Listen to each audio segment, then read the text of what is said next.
আসসালামু আলাইকুম রহমতুল্লাহি ওবরকাতুহ। সম্মানিত দর্শক, এই সরকার আসার পর অর্থাৎ ডক্টর মোহাম্মদ ইউনূসের অন্তর্বর্তী সরকার আসার পর সবার আগেই বিএনপি বুঝতে পেরেছিল যে এই সরকারের ভবিষ্যৎ কী হতে যাচ্ছে। ফলে এই সরকারকে সহযোগিতা করার ক্ষেত্রে বা এই বিপ্লবের যে সুফল, এই সুফলের ভাগীদার হওয়ার জন্য অন্য সবাই যেভাবে দৌড় দিয়েছে, বিএনপি কিন্তু সেই কাজটি করেনি। এবং আরও একটা ব্যাপার হলো যে আপনাদেরকে একটা সত্য কথা বলি। এই সরকারের তত্ত্বাবধায়ক সরকার বা অন্তর্বর্তীকালীন সরকারের উপদেষ্টা হওয়ার জন্য অন্ততপক্ষে ১ ডজন লোকের কাছে প্রস্তাব পাঠানো হয়েছিল। তারা খুবই বিনয়ের সঙ্গে এই প্রস্তাব তারা প্রত্যাখ্যান করেছেন। নাম ধরে, ধরে আমি তাদের বলতে পারি। এখন তাদের সঙ্গে যখন আমার দেখা হয় এবং আমরা যখন আলোচনা করি, সবাই বলেন যে, "আলহামদুলিল্লাহ, আল্লাহ কি যে আমাদের প্রতি রহম করেছেন। যদি আমরা সেদিন শপথ নিতাম বা আমরা সেদিন যদি উপদেষ্টা হতাম, তাহলে আজকে আমাদের এই সমাজে হাঁটার মতো অবস্থা থাকতো না।" দ্বিতীয়ত, যদি সরকারের পতন ঘটে বা নিয়মতান্ত্রিকভাবেও যদি সরকারের ক্ষমতা হস্তান্তর হয়, তাহলে এই সরকারের যারা কর্তা ব্যক্তি রয়েছেন, তারা আমাদের এই সমাজে একেবারে মঈনুদ্দিন ফখরুদ্দিনের মতো, ব্রিগেডিয়ার বাড়ির মতো অপাঙ্ক্ত হয়ে পড়বেন এবং তাদেরকে এই দেশ ছেড়ে চলে যেতে হবে। এরকম একটা পরিবেশ পরিস্থিতির কথা বলছেন তারা, যাদেরকে প্রস্তাব দেওয়া হয়েছিল যে, "আপনারা আসেন, উপদেষ্টা হন।" এই গেল একটা গ্রুপ। দ্বিতীয় যে রাজনৈতিক যে বিষয়টি রয়েছে, সেটি হলো ১ম এ তারা চেষ্টা করেছিল যে একটি জাতীয় সরকার গঠন করার জন্য এবং জাতীয় সরকার গঠন করে আ সেই সরকার দীর্ঘমেয়াদে কাজ করবে, এরকম একটা পরিকল্পনা তাদের ছিল। এজন্য রাজনৈতিক দলদেরকে আহ্বান জানানো হয়েছিল এবং সঙ্গত কারণে এখানে স্টেক হোল্ডার হিসেবে রাজনৈতিক দল হিসেবে বিএনপি ১ নম্বর। যদি জাতীয় সরকার হতো, তাহলে এখানে শতকরা 80% যে সিট, যাকে বলা হয় আ উপদেষ্টাদের যে সিট, এটি বিএনপির থাকতো 80%। বাকি 10% জামাতের থাকতো, আর অন্য 10% হয়তো অন্য বাকি সবাই নিত। এখন ডক্টর মোহাম্মদ ইউনূস এখানে উপদেষ্টা থাকতেন, বিএনপির লোকজন থাকতেন, একটা জাতীয় সরকার হতো এবং সেই জাতীয় সরকার ৪-৫ বছর ক্ষমতা চালাতো এবং এখন যেভাবে চলছে সেইভাবেই হয়তো চলতো বা তার চেয়ে খারাপ অবস্থায় চলতো। কিন্তু বিএনপি এখন যেভাবে কথাবার্তা বলছে সেভাবে কিন্তু কথাবার্তা বলতে পারত না। ফলে কি হলো, ওই যে ক্রুশিয়াল যেটাকে মোমেন্ট বলা হয়, সংকটাপূর্ণ একটি অবস্থা, যখন কারো মাথা ঠিক ছিল না। ডক্টর মোহাম্মদ ইউনূস চিন্তা করার সুযোগ পাননি।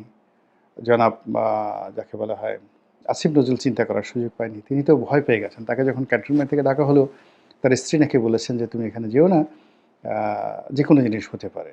তারপর জামাতের আমিরকে যখন ফোন করা হলো, তার এক আত্মীয় সেনাবাহিনীতে চাকরি করেন, ফোন করার পরে তিনিও যেতে অস্বীকৃতি জানিয়েছিলেন। কিন্তু পরবর্তীতে তাকে যখন আশ্বস্ত করা হলো, তখন তিনি সেখানে গিয়েছেন। তারপর অন্যান্য যারা ছোট, ছোট রাজনৈতিক দলে যারা নেতৃবৃন্দ রয়েছেন, অনেকে গিয়েছেন, অনেকে যাননি। আমন্ত্রণ পাওয়ার পর যাননি, অনেকে চেষ্টা করেছেন কিন্তু পৌঁছাতে পারেননি। যেমন আ মাহমুদুর রহমান মান্না সাহেব পৌঁছাতে পারেননি। ফলে তিনি ক্যান্টনমেন্টে না গিয়ে বঙ্গভবনে গিয়েছেন। জুনায়েদ সাকি তিনি ডাক পাওয়ার সঙ্গে, সঙ্গে গিয়েছেন। সেখানে গিয়ে উপস্থিত হয়েছেন। ফলে কি হলো?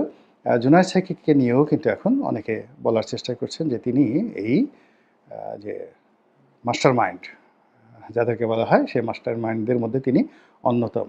মানে মাহফুজ, সার্জিস, তারা যে আন্দোলন করেছে বা ডক্টর মোহাম্মদ ইউনূস যে সরকার গঠন করেছে, এটা যদি ভোলা-ভালা স্বাভাবিক হয় সেটা এক ধরনের, আর যদি এটার পেছনে কোনো মাস্টার মাইন্ড সংক্রান্ত ম্যাটিকুলাস কোনো ডিসিশন থাকে, এই ডিসিশনের সঙ্গে যারা ডাক পাওয়ার সঙ্গে, সঙ্গে দৌড় দিয়েছেন তারাও জড়িত আছে।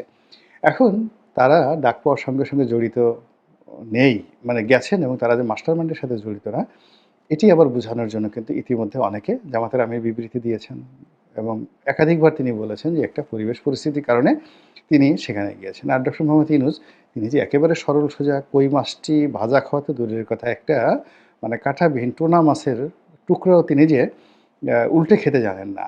এইজন্য তিনি খুব সহজ সরলভাবে বলেছিলেন যে, "আমি যখন হাসপাতালে ছিলাম রে বাবা, আমাকে যখন বলা হয়েছে, আমি তখন হাসপাতালে ছিলাম। আমি বলেছি আগে হাসপাতাল থেকে ছাড়া পেতে হবে। কবে নাগাদ ডাক্তাররা ছাড়া দেয় তার আগে তো আমি বলতে পারব না। আর আমি নিজে তো এই লাইনের লোক না। তো এই কথাগুলো বলে তিনি সাধারণ মানুষের যে সহানুভূতি নেওয়ার চেষ্টা করছেন এবং তিনি যে এই সরকার পরিবর্তন করার ক্ষেত্রে, এই আন্দোলনের ক্ষেত্রে মাস্টার মাইন্ড নন, যেটা তিনি নিজের মুখে বলেছেন, বা ম্যাটিকুলাস কোনো ডিজাইনের অংশীদার নয়, সেই কথাটা এখন তিনি প্রমাণ করার জন্য যখন যা মনে আসে একেবারে আ শিশুর মতো পটাপট করে, দেবশিশু, আমি এখানে শিশু বলব না, দেবতার যে দেবশিশু, সেই দেবশিশুর মতো তিনি ফটফট করে সবকিছু বলে দিচ্ছেন যে, "না রে বাবা, আমি এর সঙ্গে জড়িত না। আমি আগেই জড়িত ছিলাম না। এবার বলেছে তাই এসেছি। এত কিছু চিন্তা ভাবনা করে আসিনি।" তো আবার ডক্টর মোহাম্মদ আসিফ নজরুল সাহেবের কথা এইভাবে বললাম। অনেক আরো যারা একটু বেশি চালাক, তারাও আ তারা এই ঘটনার সাথে জড়িত নয়, এগুলো বলার চেষ্টা করছেন। এর কারণ হলো অনেকগুলো সমস্যা কিন্তু দেখা দিয়েছে। সেই সমস্যা হলো এখন অনেকে বলছে যে আওয়ামী লীগের লোকজন বলছে আমাদের ৩,০০০ লোক শহীদ হয়েছে। মানে টোটাল সরকার তালিকা করেছে ৯০০ সামথিং। তো ৯০০ সামথিং যদি তালিকা করে থাকে যারা এই গণ অভ্যুত্থানের মধ্যে মারা গেছে, এর মধ্যে সবাই যে রাজপথের বিএনপির লোক, জামাতের লোক, সাধারণ লোক তা নয়। এর মধ্যে ২-১ জন আওয়ামী লীগ থাকতে পারে। কিন্তু এই ঘটনাকে আবার পাশ কাটিয়ে তারা বলছে ওই তালিকার বাইরে তাদের আরও ৩,০০০ লোক নিহত হয়েছে এবং তারা বলছে যে এই ৩,০০০ লোক শহীদ, আওয়ামী লীগের লোক শহীদ। তো এই কথা তো তারা বলেছে, টুডে টুমরো মার্কেটিং করতে থাকবে এবং রাজনীতিতে যদি তারা শেষ হয়ে যায়, আলহামদুলিল্লাহ শেষ হয়ে গেল। কিন্তু যদি তারা শেষ না হয় তাহলে এই ৩,০০০ লোক যে শহীদ মারা গেছে, এটার মানে যে যাতাটা, গুঁতোটা কার ঘাড়ের উপর পড়বে? এই গেল ১। ২ নম্বর হলো যে আ অনেক পুলিশ নিহত হয়েছেন, অগণিত। অনেকে আহত হয়েছেন, অনেকে নির্যাতিত হয়েছেন, অনেক থানা লুটপাট হয়েছে, অনেক থানার অস্ত্র নেই, ডকুমেন্ট নেই, অনেক মামলা মোকদ্দমা ফাইলপত্র পুড়ে গেছে। এই জিনিসগুলোর দায়-দায়িত্ব তো কারো প্রতি আসবে। তো সেই আসার কারণে কি হলো যে সবাই যার, যার মতো করে এখন বাবা গো আমার এই দায়িত্ব ছিল না, আমি এটা বুঝি না ইত্যাদি কথাবার্তা বলছে। কিন্তু বিএনপি কিন্তু এখানে খুবই ইন্টেলেকচুয়ালি ইন্টেলেকচুয়ালি আ এই বিষয়গুলো থেকে নিজেদেরকে দূরে রেখেছে। ১ম জিনিস হলো যে জাতীয় সরকারের যে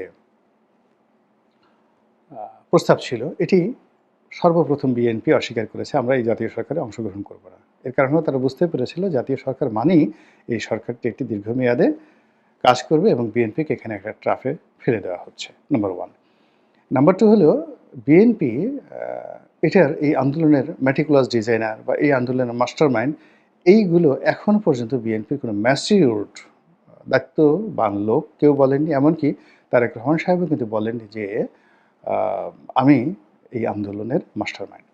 কিন্তু বিএনপিকে ভালোবাসে বা বিএনপির যারা সমর্থক বা বিএনপির জোটে আছে এরকম অনেকে যাদের সঙ্গে হয়তো জামাতেরও সম্পর্ক, যারা হয়তো ডিজিএফআই থেকে পয়সা নিয়েছে, যারা আগে আওয়ামী লীগের সাথে ভালো সম্পর্ক রেখেছে, তারা বিএনপির নিকট, তারেক রহমান সাহেবের নিকট নিজেদেরকে গুরুত্বপূর্ণ মনে করার জন্য তারেক রহমান সাহেব এই জায়গার মানে এই আন্দোলনের মাস্টারমাইন্ড এবং তার নির্দেশে সবকিছু পরিচালিত হয়েছে, এরকম কথাও কিন্তু বিএনপির কিছু নেতাকর্মী বলেছেন।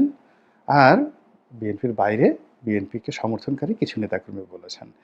তো এই কথাগুলো কিন্তু এখন আর বলাবলি হচ্ছে না। কেউ কিন্তু এখন বিএনপিকে যদি বলা হয়, মানে সমস্ত যারা আছেন মানে এখন আ যারা সমন্বয়ক রয়েছেন, নেতা রয়েছেন, তারা যদি সবাই গিয়ে প্রেস কনফারেন্স করে বলে যে, "আমরা যা কিছু করেছি, সবকিছু জনাব তারেক রহমান সাহেবের নির্দেশে করেছি, বিএনপির নির্দেশে করেছি, আমরা কিছুই করিনি। আমাদের এই আন্দোলনের সবকিছু দায়-দায়িত্ব বিএনপির এবং জনাব তারেক রহমান সাহেবের।"